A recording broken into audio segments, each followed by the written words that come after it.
At Department 56, we begin each house with a story. Our stories cover everything from a glimpse into Santa's world to how Dickens might have spent a day in Victorian London and beyond. These stories create an affinity between Department 56 and our collectors. From start to finish, a typical Department 56 house can take an average of 6 months from initial ideation to finished piece. Now you can take a peek behind the scenes of Department 56 for the backstory that leads to the creation of each of our houses. Then we hand off our stories to our collectors, who then begin their stories. Our artists are constantly keeping an eye out for anything that may spark an idea that could lead to a thumbnail sketch or a conversation with a colleague. This happens throughout the year. Twice a year, we sit down to organize and formalize these ideas to begin the process of our yearly introductions. We discuss our villages to continue storylines or to introduce new storylines. Based on our ideation, a list is created categorizing the houses by village. We then start the process of working with our artists to bring these ideas to life. We have artists of numerous backgrounds and talents on staff to help us with this process. Many have worked with Department 56 for well over 20 years. Each artist is assigned projects which play to their strengths. Working from the list and following through on notes from the ideation process, a clean sheet of paper is filled with thumbnails and notes until the artist chooses a direction. And then the art staff meets on a weekly basis to review works in progress. With the green light from the art review, the artist begins final design work on the house, starting with final sketching and then moving to final orthographic views. With final art completed, a 3D paper model is built to finalize sizing and to aid in the sculpting process. Hi, I'm Tom Bates. I'm a designer for Department 56, and I've been here for close to 25 years. So I have to say about thinking about my job, what I really enjoy about it is just the fact that I have just absolutely loved the people that I work with. Number one, the collectors, getting to meet them and their passion for our work. In reality, that's everything. I do love being an artist, and I am so happy that I found a job that I could come in every day and work on the creative side. But big picture is, it really is that people actually like the work and they collect it and because they really appreciate it. And the more I think about it, my favorite thing is when I get to go out and I see these little kids and they're so excited looking at that.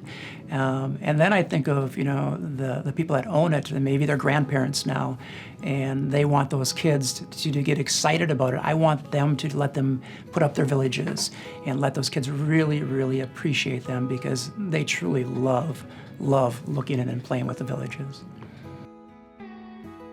Final art is handed over to our sculptor. They review the art and the paper model to plan the sculpting process. Each house is sculpted in pieces similar to the 3D paper model and are sculpted with clay, plaster, or wax. On this project, Kiri is working with plaster. Each house is created slightly larger than its final size to allow for shrinkage in the manufacturing process. Each piece of the house is sculpted using hand tools. Upon completion and approval, the sculpt is sent out for molding. My name's Kiri Namtvedt, and I'm a senior sculptor here. And I've been working at Department 56 for 22 years. It is really neat to take a two-dimensional drawing and turn it into a three-dimensional object, because just seeing something become this real-world shape and adding all the details and the problem solving too is really fun, because one thing about making this thing that's going to be fired in a kiln is that I have to sculpt the side. Like if the side is a big flat area, I actually have to sculpt it bulging outward slightly, because in the kiln it shrinks and pulls in. So it's just a good challenge. Creating our molds introduces a third art form after design and sculpting. This step is crucial, as it requires a great deal of skill to create molds that will allow each house to be produced in quantity, yet still maintain incredible detail and reflect our artistic intent. Each part of the sculpture is molded. The complexity of the piece will determine the number of molds needed. A simple piece will require 2 molds. This piece will require 5. A front, a back, both sides, and bottom. A parting line is established with clay, and then walls are created with glass panes. This will form the box where the plaster is poured. The sculpted mix has been treated with a mold release. Then a plaster mix is poured into the mold box. The table is slightly shaken, and the mix stirred by hand to remove air bubbles. Once the plaster is dry, the mold box is removed and the mold is separated from the sculpt. The mold now has a negative imprint of the sculpt.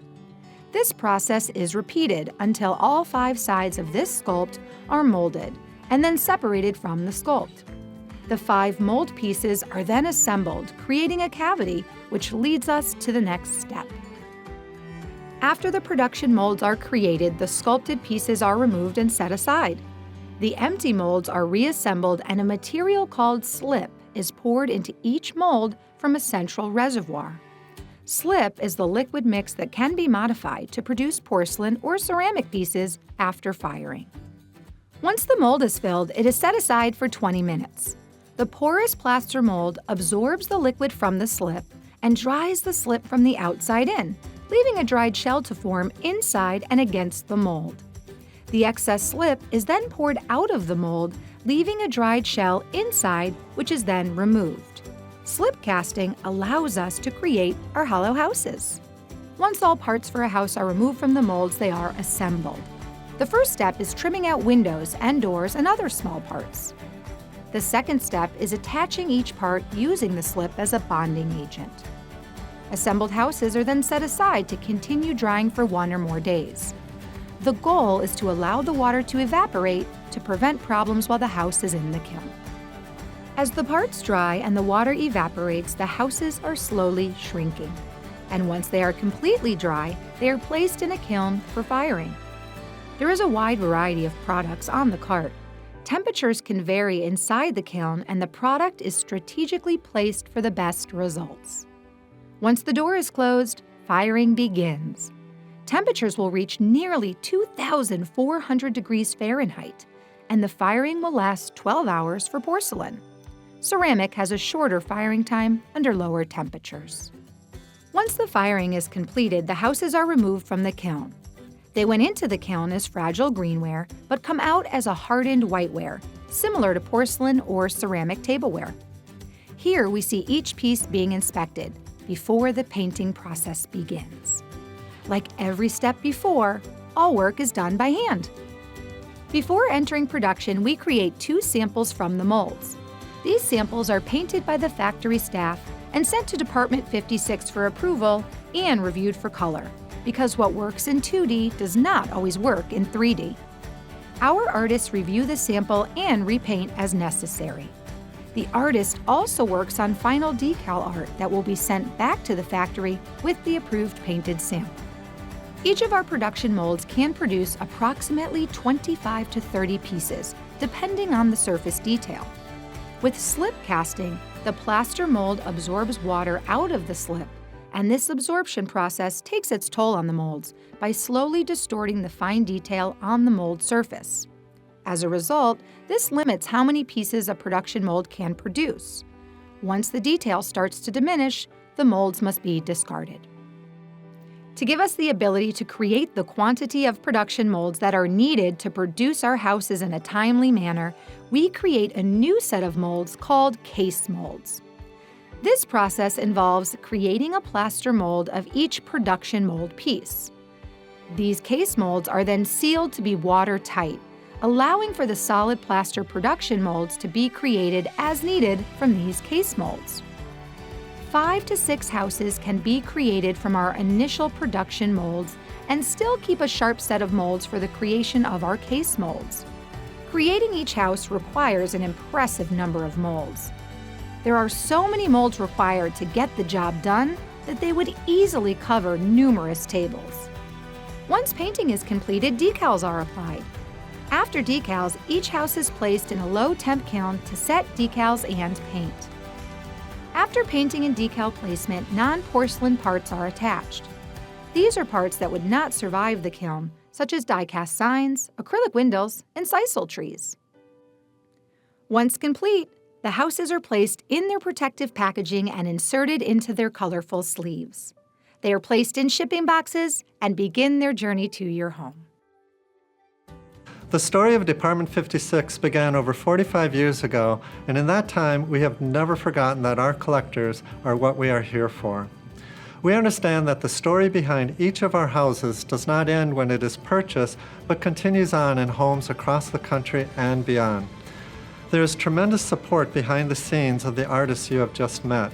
This support guides the development of our goals, managing our partnership with our factories, sales, marketing, and shipping.